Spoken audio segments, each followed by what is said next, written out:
Radio Noida 91.2 लोक मंच पर मैं विनोद शर्मा आपका स्वागत करता हूं। हमारा कार्यक्रम नोएडा 2021 यानी नोएडा 45 वर्ष का होने जा रहा है। 17 अप्रैल को स्थापना दिवस है और हम विशेष सीरीज के तहत ऐसे लोगों को आपसे रूबरू करा रहे हैं जिन्होंने नोएडा के निर्माण में अहम भूमिका निभाई, अलग अलग तरह के प्रोजेक्ट चलाए। तो आज हमारे साथ जुड़ रहे हैं नोएडा में 2011 और 2013 से 16 तक नोएडा के चेयरमैन और सीईओ रहे रमारमण जी। रमारमण जी बताएंगे कि किस तरीके से नोएडा के विकास में उन्होंने अहम फैसले लिए और आज जो नोएडा देख रहे हैं उसके बारे में उनका क्या कहना है। सर नमस्कार, मैं विनोद शर्मा आपका रेडियो नोएडा लोकमंच 91.2 FM पर स्वागत करता हूं। नमस्कार विनोद जी, और रेडियो नोएडा लोकमंच के श्रोताओं को भी मेरा नमस्कार। जी। मैं नोएडा के बारे में सर जानना चाह रहा था कि जब आप रहे कार्यकाल में आपने नोएडा में कई अहम फैसले लिए और उस नोएडा को लेकर जो आपके मन में उस समय विचार रहे और जो क्रियान्वयन करना था, थोड़ा सा हमारे श्रोताओं को बताइए सर। सबसे पहले तो मैं ये बताना चाहूंगा कि मेरे पूर्व के जो एक से एक दिग्गज अधिकारी रहे हैं नोएडा में, सुशील चंद्र त्रिपाठी साहब और ये हमारे योगेंद्र नारायण साहब और राकेश बहादुर साहब भी रहे हैं और वीके मित्तल साहब। तो एक से एक दिग्गज अधिकारियों ने नोएडा की रूपरेखा बनाई थी।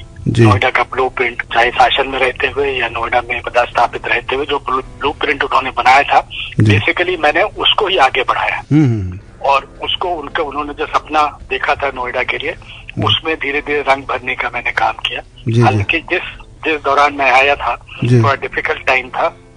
उसमें दो महत्वपूर्ण घटनाएं हुई थी। एक तो किसानों का आंदोलन चल रहा था नोएडा, ग्रेटर नोएडा में सबसे ज्यादा, और किसानों की समस्याएं थी। उनकी लैंड एक्वायर की गई थी काफी मात्रा में और उनकी जो समस्याएं थी आबादी की, उसको लेके काफी उद्वेलित थे, आंदोलित थे।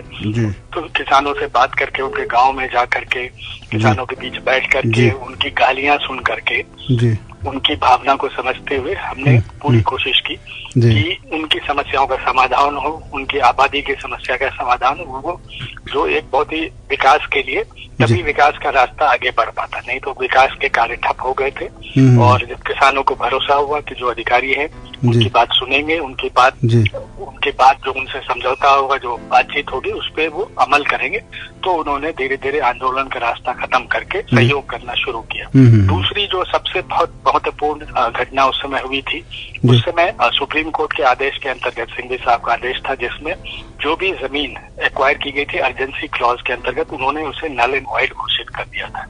तो इससे ग्रेटर नोएडा के शाहबेरी, पटवाड़ी, इन सब गाँव के एक्विजिशन खारिज हो गए थे और दूसरे गाँव के भी मामले लगे हुए थे। तो करीब 350 रिट याचिकाएं हाई कोर्ट में, इलाहाबाद हाई कोर्ट में दाखिल हुई थी इस संबंध में, एक्विजिशन को खारिज करने में। और आप समझ सकते हैं कि अगर एक्विजिशन खारिज हो जाता तो आज क्या स्थिति होती। आज जो आप देख रहे हैं, बड़े बड़े पार्क, बड़े बड़े अट्टालिकाएं देख रहे हैं, वो सब बेकार हो जाते, खंडर हो जाते और बहुत से मुकदमे होते, बहुत से लोग सुसाइड करते, मतलब अफरा तफरी की स्थिति होती और बिल्कुल बंजर हो जाता। जो इलाका आज आप गुलजार और खुशहाल देख रहे हैं, वो दिखता नहीं। तो दूसरा महत्वपूर्ण निर्णय था जिसमें हम लोगों ने संघर्ष किया। मैं खुद इलाहाबाद हाई कोर्ट में 21 दिनों तक पीछे की बेंच पे आम लोगों की तरफ बैठ करके अदालत की कार्रवाई में भाग लेता था और रात को तैयारी करता था, जिससे अगले दिन अथॉरिटी की ओर से हम अपनी बात रख सके अदालत के सामने। और अदालत ने बहुत ही ऐसा फैसला दिया, सुप्रीम कोर्ट ऑर्डर के एक तरह से, मतलब बहुत ही मुश्किल थी इस तरह का हमारे बात सुनकर के फैसला देना, लेकिन एक समझौते वाला फैसला अदालत ने दिया था गजराज के केस में। और सभी याचिकाएं उससे संबंधित थी कि 64% अतिरिक्त मुआवजा दे दिया जाए किसानों को और उनको डेवलप प्लॉट 10% की डेवलप प्लॉट दिया जाए। तब फिर ये हमारे जो एक्विजिशन बचे और धीमे धीमे किसानों का भी रुख सहयोगात्मक रहा और तब हम कुछ विकास कर पाए। फिर अगला पड़ाव था कि 2021 बल्कि 2031 को ध्यान में रख करके इंफ्रास्ट्रक्चर तैयार करना। तो जो एक एक करके मैं आपको इंफ्रास्ट्रक्चर बताऊँ। सबसे पहले पेयजल की समस्या, नोएडा का पानी बहुत ही खारा है, पीने योग्य नहीं है। तो गंगा जल को लाना, यहाँ पे मिक्स करके उपलब्ध कराना, पेयजल की क्वालिटी बढ़ाना। फिर नोएडा में 100% जो भी सीवेज निकलता है उसके ट्रीटमेंट की फैसिलिटी तैयार करना।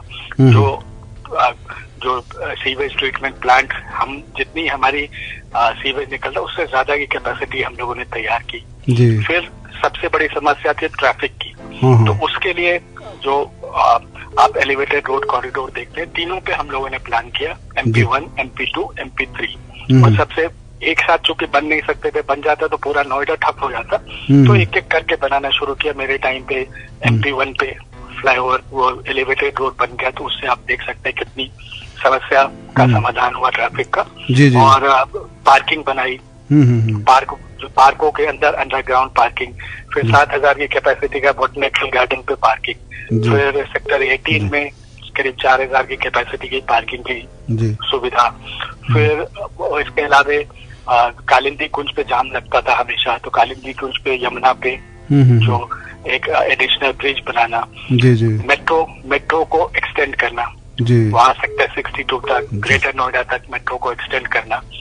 और इसके अलावा और भी जो प्लान था कि भाई यहाँ पे हमें हेलीकॉप्टर के लिए हेलीपोर्ट बनने के लिए, उसके लिए प्लान किया। ग्रेटर नोएडा में भी प्लान किया था इसी तरह से। और इंटीग्रेटेड कंट्रोल, जैसे नोएडा ग्रेटर नोएडा एक्सप्रेस पे बहुत उस समय एक्सीडेंट होते थे, तो वहाँ पे हम लोगों ने कैमरे लगा करके इंटीग्रेटेड कमांड कंट्रोल सेंटर बनाया था।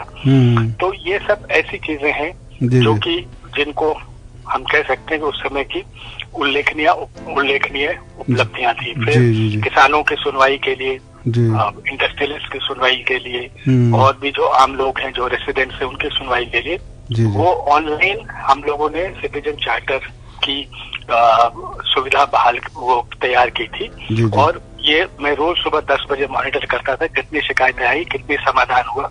ये था कि 24 घंटे में शिकायतों का समाधान होना चाहिए। कहीं पानी की नल टूट गया है, कहीं सीवेज बह रहा है, कहीं पे पार्क में जंगल उगाया है, तो इस तरह की जो छोटी मोटी समस्या है उनके लिए था 24 घंटे में समाधान होना चाहिए। और जो भी अधिकारी कार्य नहीं करते थे उनको उनके खिलाफ एक्शन लेने की भी समस्या थी। तो ये कुछ उस समय के महत्वपूर्ण कार्य थे जो कि मुझे याद आ रहा है कि उस समय किए गए थे। बिल्कुल। कई ऐसी भी जगह थी जहाँ पे सर आप खुद मौके पे भी गए और आपने समाधान कराया, चाहे वो ग्रामीण क्षेत्र हो, चाहे रेजिडेंशियल एरिया हो, चाहे वो इंडस्ट्रियलिस्ट के मामले हों, उनमें भी आपने काफी बड़ा अहम रोल किया था सर। बिल्कुल ठीक बात है। उसमें जैसे हमने पता शुरू में जब किसान आंदोलित थे, तो हमारा तो ग्रेटर नोएडा का ऑफिस था उस समय। ग्रेटर नोएडा बंद था, ताला लगा रखा था किसानों ने, तो मेरे पास और कोई रास्ता नहीं था। तो मैं किसानों के बीच उनके गाँव में जाके उनकी खटिया पे बैठ के उनसे बातचीत करता था, और लगातार कई दिनों तक उनके गाँव में जाता रहा। तभी किसानों को लगा कि ये कुछ ऐसे अधिकारी जिनकी बात सुनी जा सकती है। तो फिर धीरे धीरे वो बातचीत के टेबल पे आए। उसके बाद जब ये समस्या का समाधान हो गया, तो रेसिडेंट्स की जो समस्या होती है सेक्टरों में, फिर मैं सेक्टरों में भी जाके भ्रमण करता था। उनके यहाँ पे शिकायत के लिए व्यवस्था कर रखी सेक्टर्स में कि भाई शिकायत केंद्र होगा, वहाँ पे रजिस्टर चेक करता था, रेसिडेंट से बात करता, देखता था सेक्टर में जो सफाई है, ड्रेनेज की सफाई, पार्क मेंटेन है कि नहीं, इनको देख करके इन समस्याओं के समाधान के लिए मैं निरंतर भ्रमण भी करता रहा। जहाँ कैसे कहीं पे इंक्रोचमेंट हो रहा है तो इंक्रोचमेंट हटवाने के लिए भी मौका मुआयना करना, ये एक रूटीन की हमारी प्रक्रिया में शामिल था। जी। और सबसे बड़ी बात यह है कि सर उस समय जब आप ने वो कार्यभार संभाला था, तो नोएडा में साहित्यिक गतिविधियां, जो नोएडा दिवस मनाया जाता था स्पेशली, उसके लिए भी सब लोगों की भागीदारी में भी आपका बड़ा महत्वपूर्ण रोल रहा है सर। हाँ, उस समय असल में हम लोगों ने एक प्लान किया था, जो वो प्लानिंग नहीं हो पाई कि दिल्ली में जो हैबिटेट सेंटर है उसके तर्ज पे यहाँ पे हैबिटेट सेंटर बना। हालांकि शिल्प हाट तो बन गया, शिल्प हाट जैसे कल्चरल एक्टिविटी के लिए, लेकिन हैबिटेट सेंटर के लिए भी हम लोगों ने पूरी प्लानिंग कर ली थी, सारे डिजाइन वगैरह तैयार कर लिए थे, लेकिन वो सपना पूरा साकार नहीं हो पाया। लेकिन जैसे हम लोग नोएडा के बेहतरी के लिए साल में एक बार गोष्ठी करते थे, जिसमें सभी स्टेक होल्डर्स को बुलाते थे, योगेंद्र नारायण साहब की अध्यक्षता में होती थी। तो उस गोष्ठी से भी हमें मार्गदर्शन मिलता था कि नोएडा में और क्या करने की जरूरत है। और साहित्यिक गतिविधियों के लिए जगह के लिए वही India habitat centre, Noida habitat centre plan किया था, और जो कि अब शायद मूर्त रूप लेने जा रहा भी। वर्तमान में ऋतु माहेश्वरी जी ने घोषणा की है और उस पर कार्रवाई कर रही है, तो ये सुनकर मुझे खुशी होती है। जी जी जी। आपके कुछ ऐसे प्लान भी थे सर, जैसे नोएडा से ग्रेटर नोएडा में मेट्रो जाने का प्लान था, उसमें भी आपने शुरुआती दिखाई थी। उसके अलावा जो एक्सप्रेसवे के किनारे एक मेट्रो बॉटनिक गार्डन से जोड़नी थी, वो भी उस समय का आपका प्लान था। हाँ, मतलब ये जो अभी ग्रेटर नोएडा से लाइन आती है, ये था कि एक्सप्रेसवे के अलोंग सीधे आकर के वो 144 सेक्टर 144 के पास से या एडवेंट नेवेस यहाँ पे है, वहाँ से सीधे भी एक लाइन आके बोटानिकल गार्डन में आके मिल जाए, तो ज्यादा सुविधाजनक होगा। सीधे ग्रेटर नोएडा से नोएडा आना, फिर दिल्ली जिनको जाना है वो जा सकते हैं।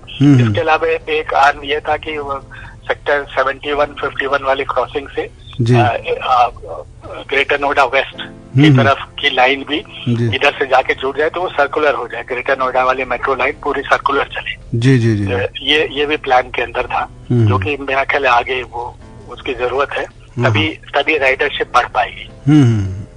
सर, और कुछ ऐसे प्लान भी रहे होंगे आपके दिमाग में जो उस समय आप इम्प्लीमेंट नहीं कर पाए, या जो उस समय आपकी योजना थी, और लेकिन आज आप नोएडा के निवासी भी हैं, तो नोएडा में आप देखते होंगे कि जो इस समय काम चल रहा है, और खास तौर पर जो इस समय सीईओ काम कर रही हैं, उसके हिसाब से आप उनको कोई ऐसा एडवाइस देना चाहें जिसमें अगर कोई ऐसा काम हो जाए तो नोएडा में और बेहतरी होगी। जी नहीं, देखिए, वैसे तो अभी वर्तमान सीईओ में अच्छा काम कर रही है जी, और वो उस प्लान को आगे बढ़ा भी रही है। जैसे एक्सप्रेसवे पे अंडरपास की कमी है, जिससे जाम लगता है अभी, जो कि बनने जा रहा है, बन रहा है, मैं देखता हूँ, अखबारों में पढ़ता रहता हूँ। इसके अलावा FNG नोएडा का पार्ट का FNG बन गया है, और वो हरियाणा गवर्नमेंट पे प्लस NCR प्लानिंग बोर्ड के बीच एक सहमति हो गई थी, तो FNG को वहाँ यमुना पे ब्रिज बना करके आगे फरीदाबाद गुड़गांव तक जोड़ना था, जिससे फरीदाबाद और गुड़गांव ये इंडस्ट्रियल टाउनशिप्स हैं, आपस में जुड़ जाए, ज्यादा समय न लगे आने जाने में। तो वो पुल बनना बहुत जरूरी है, और गुड़गांव से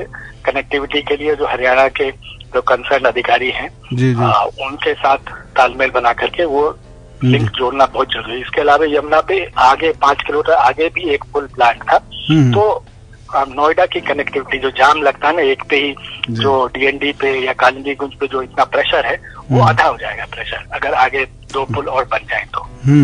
ठीक बात है सर। एक हेलीपोर्ट सेवा भी अच्छा होगा। हेलीपोर्ट सेवा अगर शुरू हो जाती है तो भी नोएडा के इंडस्ट्री के लिए बहुत बढ़िया होगा।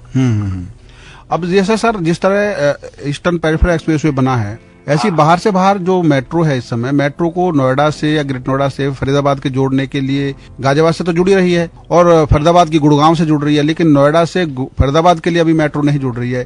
इस बारे में शायद आपने उस समय भी शुरुआत की थी। हाँ, उस समय प्लान किया था। जो DMICDC ट्रस्ट है, उनके साथ मिलकर प्लान बनाया था। दो प्लान किया था। एक तो ग्रेटर नोएडा से सीधे एयरपोर्ट जाने के लिए 50-55 मिनट में सीधे एयरपोर्ट पहुंच जाए, वो फास्ट मेट्रो का प्लान किया था, और उसी का लिंक फरीदाबाद तक जाने का भी था। हालांकि ये बहादुरपुर के थ्रू ये जाती लाइन, और फरीदाबाद लिंक करने के लिए प्लान किया था, जिससे कि फरीदाबाद भी सीधे जा सके। ये बहुत अच्छा। अब नोएडा का जब 45 वर्ष होने जा रहे हैं सर, और आप नोएडा वासियों को क्या संदेश देना चाहेंगे? नोएडा वासियों को तो यही संदेश देना चाहेंगे कि वो लोग खुश नसीब है जो नोएडा में रह रहे हैं। इतना अच्छा शहर है, तो नोएडा के स्वच्छता में अभियान में, नोएडा को हरा भरा करने के अभियान में, नोएडा की सुरक्षा के अभियान में अपना पूरा योगदान दें। जी। आपने रेडियो नोएडा लोकमंच 91.2 FM को समय दिया सर, इसके लिए आपका बहुत बहुत धन्यवाद। आपको भी धन्यवाद विनोद जी कि आपने मुझे मौका दिया अपनी बात कहने का। Thank you sir. अभी आप सुन रहे थे नोएडा प्राधिकरण में 2013 से 16 तक चेयरमैन रहे और 2011 में सीईओ के पद पर रहे रमा रमन जी को, जिन्होंने अपने उन प्लान के बारे में जानकारी दी जो वो करना चाहते थे, जो उन्होंने किए, और जो उन्होंने अपने कार्यकाल में जो उनको चुनौतियां झेलनी पड़ी या चुनौतियां जो उनके सामने आई, उन सब का विस्तार से उन्होंने हमारे साथ बातचीत की। और ऐसे ही शख्सियत को हम आपके साथ जोड़ते रहेंगे जिनका नोएडा से नाता रहा है। आप सुनते रहिए रेडियो नोएडा लोकमंच 91.2 FM, आपकी अपनी आवाज। धन्यवाद।